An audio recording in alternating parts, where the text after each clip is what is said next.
As babies, we do not automatically produce all the speech sounds of English correctly.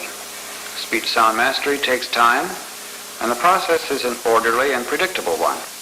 For example, by 4.5 years, most children are producing the sounds of P, B, M, H, and W correctly in words 100% of the time. Then the sounds of T, D, N, K, and G come in about a year later. Other sounds like R and L, S, and SH still later.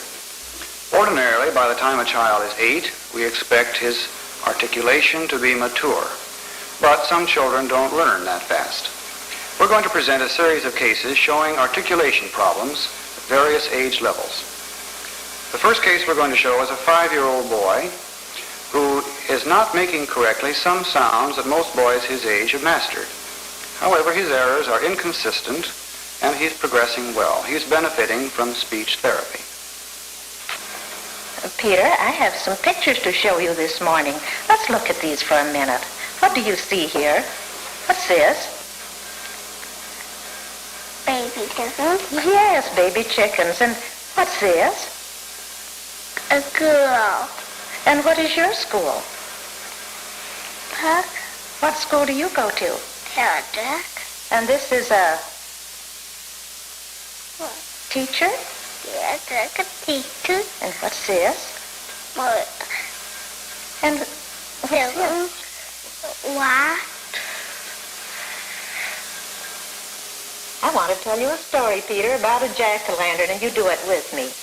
Once there was a great big jack-o'-lantern, and he went up to the window of a house, and he looked in. The first thing he did was to open his mouth like this. Show me. And then he closed his mouth. And then he put his tongue way out as far as he could stretch it and scared the people. Then he closed his mouth. Then he put his tongue way out on his chin. Then way up on his nose. Then he put his tongue out one side of his mouth. And way out on the other side of his mouth. And then he closed his mouth.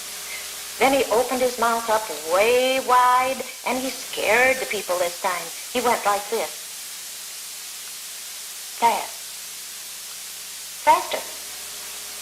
Then he went la, la, la, la. And then he clicked his teeth.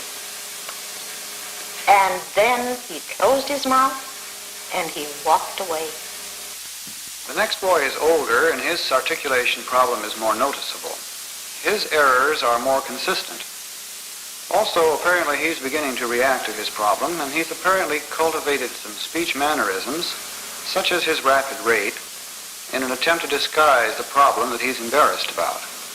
He needs intensive speech therapy, and he also needs a set of permissive listeners who can help him feel free to talk and to practice the new sounds he's working on. Will you say these sentences after me now? A large rabbit jumped across the ditch. A loud rabbit jumped across the ditch. I pulled a bunch of long orange carrots. I pulled a bunch of a lot of long carrots.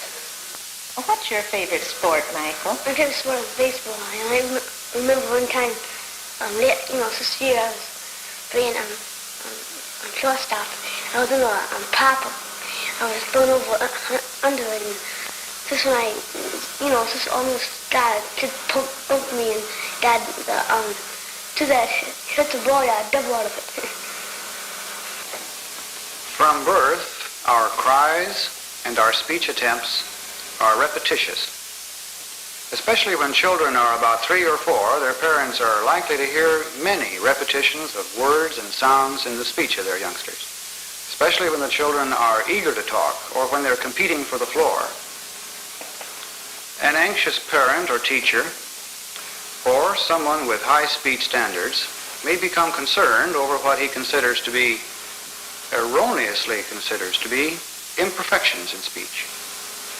He may consider to be abnormal non-fluencies which are not abnormal. We're going to see next a little boy who shows some of these non-fluencies that we're talking about. But we'll see that as he talks, he's very free to talk.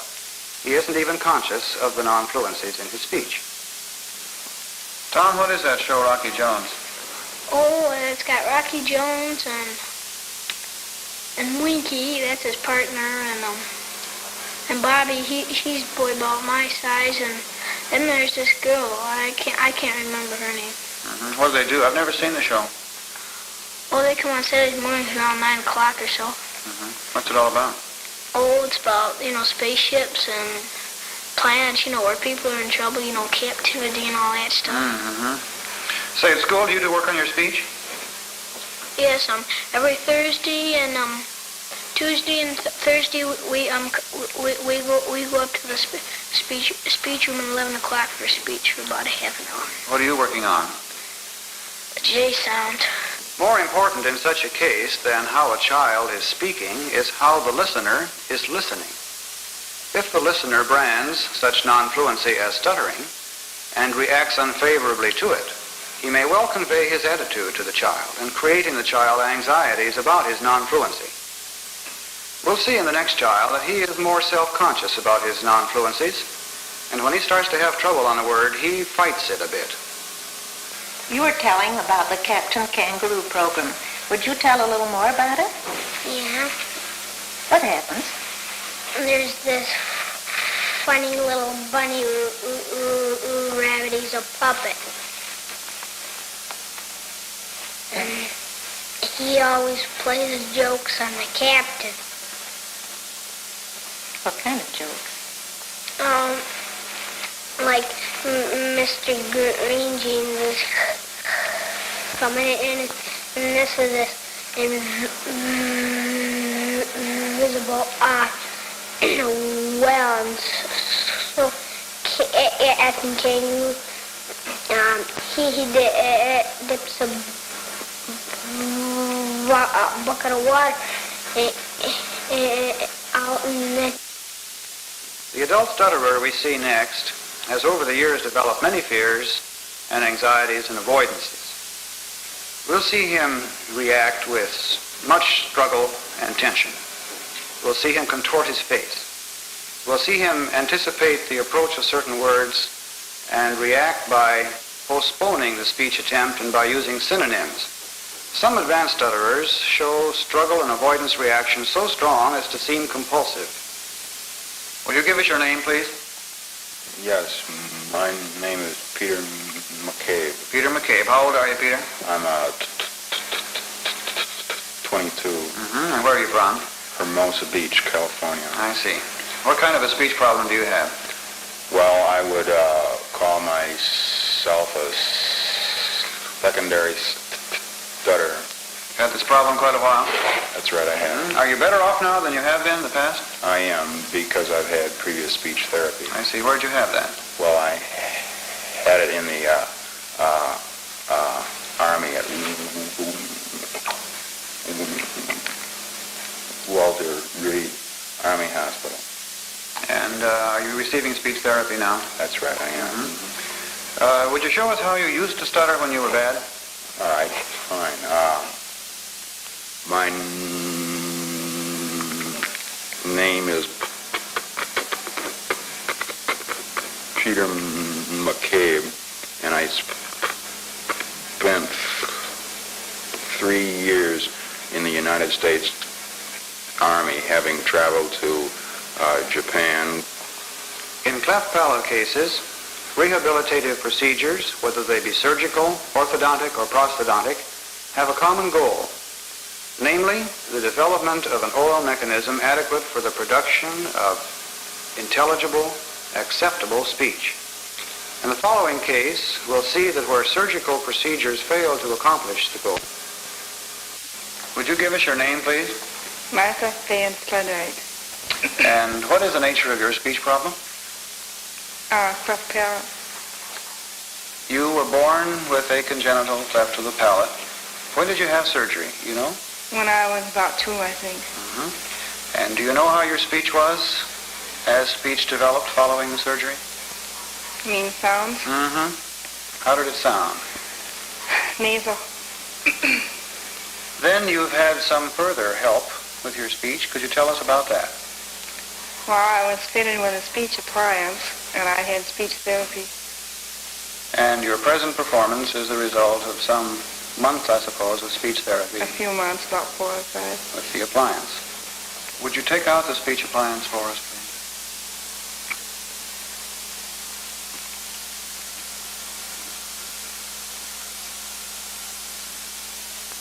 Now, could we hear your speech as it was before you had the prosthesis? Would you say this after me?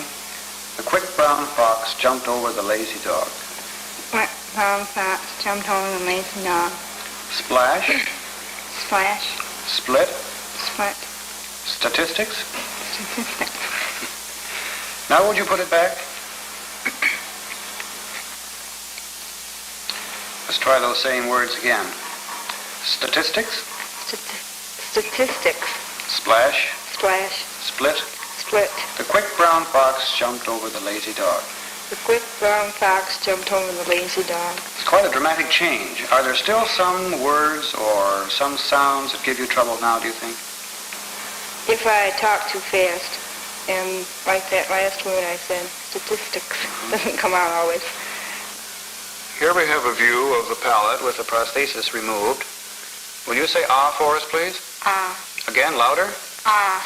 As can be seen, there's no opportunity for velopharyngeal closure here. Voice is nasal. There is nasal emission of air. It's difficult for the subject to produce fricative sounds and plosive sounds. In this view, the prosthesis is in place. The posterior bulb is in place and provides a space filler around which the muscles can close for velopharyngeal closure. Now will you say ah for us? Ah, Once again, louder. ah. Thank you. We next present the problem of retarded speech. The majority of children begin to say their first words about a year of age, and they begin to use connected speech in simple sentences at about 2 years of age. Some children do not. If they fail to have begun to speak by 30 months, the child should be presumed to have a real problem and may be referred to a speech therapist. Among the many causes of retarded speech are low intelligence, hearing loss, emotional conflicts, poor methods of the teaching of talking by the parents, brain injury, and many others. We often find that as a result of these factors, that when a child does begin to speak, and he speaks late, that other abnormalities of speech appear in the speech which is produced. For example, the child may stutter as he comes out of the early stages of retarded speech. He may have a defective voice in some way. He may have some difficulties in the organization and the formulation of his sentence structures. He very often has a good deal of articulation errors. The 6-year-old boy that you will next see shows one of the consequences of a delayed onset in speech. He did not begin to say single words until he was 4 years of age, and connected sentences, even in their primitive forms, have only been shown recently. The voice which this boy shows is very definitely abnormal, as will be evident. And it itself is producing a good deal of difficulty in speech therapy, since he often seems to be afraid to hear his own voice. There are, however, no laryngeal abnormalities. Let's hear you say Bible. That's it. Lollipop. Lollipop. That boy. Now let's hear you saying Jesus loves me. Yeah. All right. Jesus loves me. Let's hear it, Dave. Jesus loves me. Yes, I know. Papa, me so. Yeah, I can want to me. Yeah.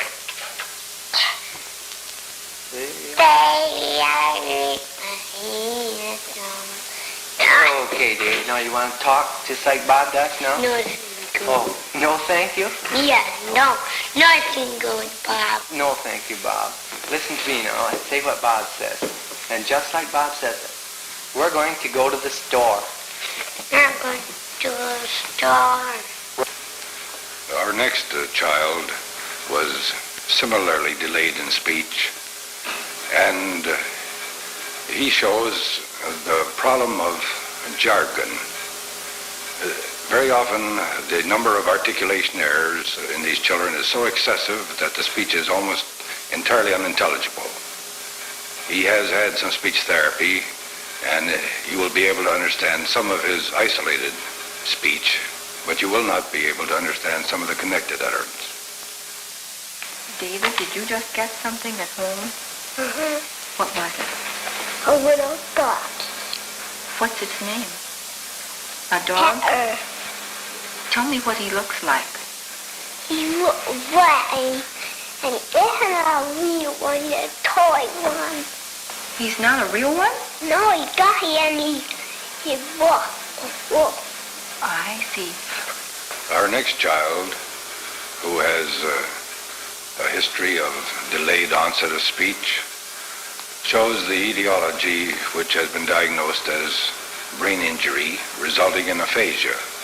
You will observe in this child's speech some disturbances in the language function, both in formulation, in expression, and in receiving messages. You will see her perseverate, use inappropriate words. You will see her confuse ups and downs, opposites. She shows the picture of a child for whom the acquisition of normal speech will be very difficult. Sharon, you are an aphasic. Sometimes when you think you have trouble putting things together, we're going to do some thinking now and some talking. We talked about opposites. High and...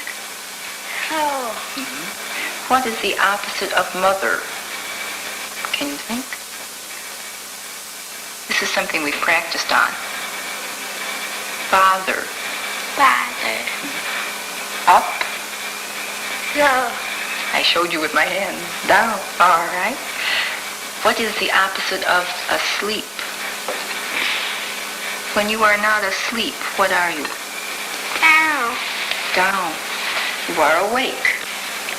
Sharon, tell me where you live. Oswego, Michigan. I'm going to ask you something now. Here is a picture. Broom. What do you do with the broom? On the floor. On the floor. How do you use it? Broom. What do you do with a broom on the floor? Because. Our next case of delayed speech shows the typical picture presented by cerebral palsy. This is the speech called dysarthria. You will find the obvious incoordinations of the tongue.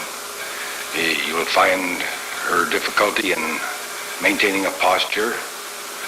You find the rate of speech, the nasality, the lack of breath control, all features of the disturbance in the innervation of the muscles which are needed to perform the intricate coordinations of speech. Becky, will you tell some of the things that you have been doing today? Yeah. I got up this morning and I got dressed and I came halfway in the car. I was going to a movie, a film boat. The movie was about Indian Latin, but I missed it. And then I came down here with her. Now let's see if you can touch your chin with your tongue. And now your nose. And in. Let's try your tongue out this side of your mouth. Now out the other side. The child that you will see next illustrates a problem that often follows the surgical removal of the adenoid masses. Many children, either with a congenital insufficiency of the palate because of a need to overcompensate for the dimensions of the nasopharynx, will elevate the velum so that it makes its contact against the abnormally sized adenoidal mass. As a result of the surgery, which will clean out the adenoidal mass, these individuals no longer are able to effect a closure, and their speech then presents a picture which is fairly typical of post-bulbar polio, when you have a paralysis of the velum, or the speech of a person with a cleft palate. You will observe in this patient the three main characteristics of cleft palate speech. The nasal emission of air, which is evidenced by the contraction of his nostrils as he tries to inhibit it. Secondly, the hypernasality in the voice. And third, the lolling type of misarticulation. Hi, Paul. Hi. I wonder if you would tell us something about your favorite programs on TV. Well, my favorite program, I have my room travel and Yancy Ninja and What a Little Alive. If you had to pick any one of all three of them, which one would it be? Yancy Ninja. Why? Well, he gets in such a tight spot and he gets out of them so easily. I wonder if you'll say some sounds for me. Will you say, maybe, baby, maybe, baby? Maybe, baby, maybe, baby. Now say, no, do, no, do, no, do. No, no, no, no, no, no. Say, needy, needy, needy. Needy, needy, needy, needy. Say, ingik, ingik. Ingik, ingik. Our next case illustrates that children do not always outgrow their articulation errors, their baby talk. It also illustrates that some children develop a language of their own which their parents will learn. A child has to learn the parent's language and not the reverse. This man's speech is so garbled that only his wife is able to understand him. She will be shown the translating for him. Mr. Forbes, where did you go to school? By Tato Beer, Papaya too. I see. Mrs. Forbes, would you tell us what he just said? He went to school in Cyclone, Missouri, a little country school. What did your mother think about your speech, Mr. Forbes? I get they by Bubble. His mother's hard of hearing, and she couldn't hear him too well, and she didn't pay much attention to it.